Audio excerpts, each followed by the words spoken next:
ఇప్పుడు ఇంతకుముందు స్టార్టింగ్‌ల నేమ్ లేకుండే.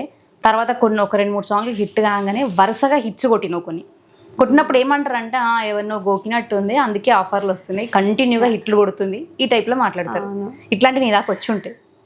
అంటే నీ వెనకాల మాట్లాడే వాళ్ళు కూడా ఉంటారు కాబట్టి మేము వింటుంటాం కాబట్టి అడిగిన క్వశ్చన్. నా వెనక మాట్లాడే వాళ్ళ గురించి అస్సలు పట్టించుకోనక్క. ఎందుకంటే ఇప్పుడు నా గురించి నేను పట్టించుకోనికే టైం లేదు. వాళ్ళ గురించి పట్టించుకొని నా డేట్స్ డిస్టర్బ్ చేసి ప్రొడ్యూసర్లకు ఇచ్చిన మాట నేను తప్పలేను కదా. మాట్లాడే వాళ్ళు 100 మాట్లాడతారు. వాళ్ళు ఖాళీగా ఉన్నారు కదా పాపం. నేను అదే అనుకుంటా. నా వెనక మాట్లాడతారా, మాట్లాడుకోండి. నాకు ఇంత కూడా ఫరక్ లేదు. నేను నా గోల్స్, నాకు ఇచ్చిన ఫ్రీడమ్, ఏ ఆడపిల్లకి ఎక్కువ ఫ్రీడమ్ ఎవరు ఇవ్వరక్క. ఎందుకంటే భయపడతారు. ఆడపిల్ల బయట తిరగాలంటే ఏం జరుగుతుందో, ఏ టైంకి ఎలా ఉంటుందో తెలీదు. నన్ను నమ్మి నా పేరెంట్స్ నాకు ఫ్రీడమ్ ఇచ్చారు. ఆ ఫ్రీడమ్ నేను జాగ్రత్తగా ఇక్కడ దాకా కాపాడుకుంటూ వచ్చానక్క. 3 years కష్టపడుతున్నా.